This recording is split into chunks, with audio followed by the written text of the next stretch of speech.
महायुतीवर काय परिणाम होईल किंवा राज ठाकरे आणि उद्धव ठाकरे एकत्र आले, मुळात आपल्याला याचा आधी भूतकाळात जावं लागेल की राज ठाकरे शिवसेनेमधून का बाहेर पडले. तर राज ठाकरे हे शिवसेनेमधून बाहेर पडले कारण नेतृत्वाचा विषय होता. त्यावेळेस उद्धव ठाकरेंना ज्या प्रकारचं नेतृत्व उद्धव ठाकरेंना कार्याध्यक्ष जे बनवण्यात आलं होतं त्याच्यावर राज ठाकरेंनी आक्षेप नोंदवत, कारण राज ठाकरेंना एक त्याच प्रकारच्या त्याच लेवलचं एक नेतृत्व शिवसेनेत हवं होतं. त्यामुळे राज ठाकरे बाहेर पडले.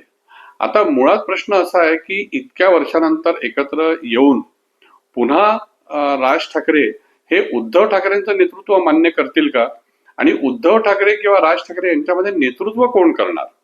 आणि मागच्या या 17-18 वर्षांमध्ये राज ठाकरेंच्या मनसेची एक दिशा राहिली आणि उद्धव ठाकरेंच्या शिवसेनेच्या जी दिशा राहिली.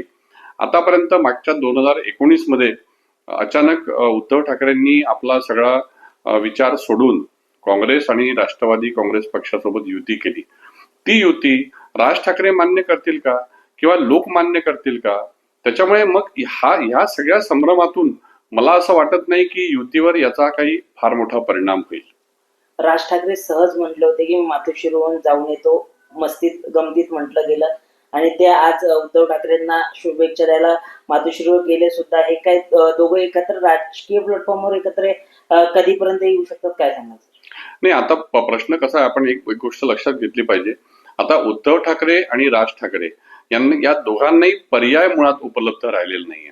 कारण या दोघांनी आपण बघितलं असाल की उद्धव ठाकरेंनी जेव्हा काँग्रेस सोबत हात मिळवणी केली तेव्हा त्यांच्यावर फार टीकेची झोड उठली की हिंदुत्वाचा प्रचार आणि प्रसार किंवा ज्या हिंदुत्वाची भूमिका घेऊन शिवसेना आतापर्यंत चालली आणि शिवसेनेचं भाजपशी जी काही एकजूट होती, आता अचानक तो जो त्यांनी स्टॅन्ड बदललाय त्याच्यामुळे त्या दोघांना ते पर्याय उपलब्ध नसल्यामुळे की राज ठाकरेंना देखील त्यांचा पक्ष आपण मागच्या काही काळात बघितला असेल तर निवडणुकीच्या याच्यामध्ये झंझावातामध्ये फार काही टिकला नाही.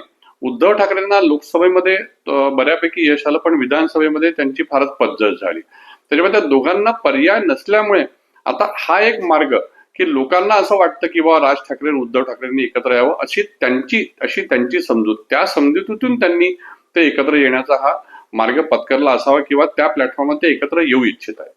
म्हणजे काही दिवसानंतर आपण राजकीय प्लॅटफॉर्मवर उद्धव ठाकरे आणि राज ठाकरे एकत्र पाहू शकतो. उद्धव ठाकरे आणि राज ठाकरेंना एकत्र पाहू शकतो. ती युती जवळपास त्यांनी निश्चित करण्याचं ठरवलेलं आहे. पण मुळात त्यांचे मुद्दे आपण जर आता बघितलं असाल की जो मराठीचा मुद्दा सध्या गाजतो आहे त्या मराठीच्या मुद्द्यावर स्वतः मराठी लोकांनी टीकेची झोड उठवलेली आहे. अनेक फेसबुक आणि इंस्टाग्रामवर जे आहे त्यांना ट्रोल केलेलं आहे. मनसेला पण देखील केलं, शिवसेनेला देखील केलं. त्यावेळी बाळासाहेब ठाकरेंनी जे काही हिंदुत्वाचे आणि मराठीचे मुद्दे उचलले होते ते त्या वेळच्या महाराष्ट्राला किंवा विशेषतः मुंबईला हे फार आवश्यक होते आणि अभिप्रेत होते. पण आजची त्याची समर्पकता ही तेवढी राहिलेली नाहीये. त्याच्यामुळे आता ते प्लॅटफॉर्मवर एकत्र येतात किंवा नाही येत याच्याशी फारसं मला वाटत नाही की त्यांच्या स्वतःच्या राजकीय भवितव्यावर किंवा त्यांना या राजकीय भवितव्यावर त्यांचा फार काही चांगला परिणाम होईल असं काही दिसत नाही याच्यामध्ये.